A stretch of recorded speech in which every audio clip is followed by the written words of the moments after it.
ये तो बहुत अच्छा है मौसम। इस मौसम में तो खरबूजा खाना चाहिए। क्या कहते हो मित्र? મને તો લાગે છે વી શુડ ઈટ તરબૂચ, કેમ કે આ ખૂબ ગરમી છે. ઇઝ ઇટ ઓકે મિત્ર? No, I think we should eat watermelon because it is full of water and it's very good. So I suggest you friends we have to eat watermelon. नहीं नहीं, मुझे तो खरबूजा ही खाना है. खरबूजा, I want तरबूज. मारे तरबूज જ ખાવું છે. तरबूज तरबूज तरबूज. Just shut up you all silly guys.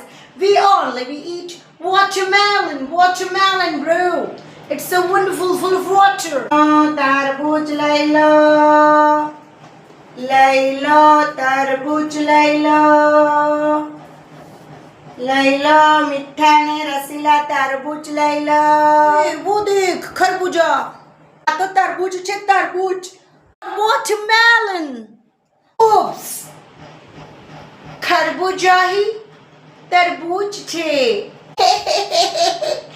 तरबूज ही खरबूजा है. अरे रे, तरबूज જ ખરબૂજું છે. Oh my god, tarbuja is also watermelon. Oh my god, I know we all are. તો હેલો મિત્રો, જોયું તમે અહીંયા ત્રણ મિત્રો કેવી રીતના લડી રહ્યા હતા તરબૂચ માટે. ઓલો કે મારે તરબૂચ ખાવું છે, ઓલો હિન્દીમાં કે મારે ખરબૂજો ખાવું છે, ઓલો ઇંગ્લિશમાં કે મારે વોટરમેલન ખાવું છે. પણ વસ્તુ તો ત્રણેય એક જ હતી. તો જીવનમાં ઘણીવાર આવું જ થતું હોય છે. આપણું લક્ષ્ય એક હોય છે, પણ આપણે એને અલગ અલગ સ્વરૂપમાં હોય, એટલે અલગ અલગ ફોર્મેટમાં હોય, અલગ અલગ નામથી હોય, એટલે ઓળખતા નથી હોતા.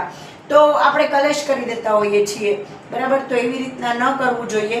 આપણે એક સંપ થઈને રહેવું જોઈએ.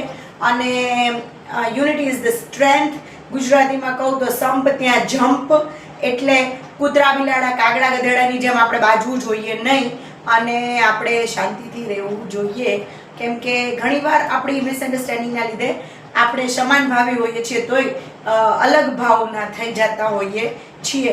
અને મેઇન તો એ જ છે કે સમજણ વિકસાવવી જોઈએ.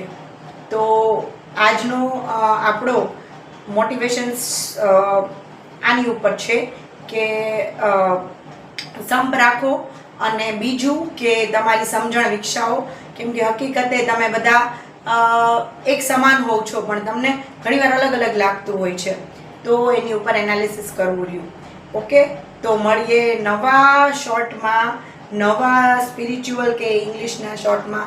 ત્યાં સુધી મારી channel speak and spiritual talk and speak English જોતા રહો. મળીએ નવા શોર્ટમાં. બાય બાય, નમસ્કાર.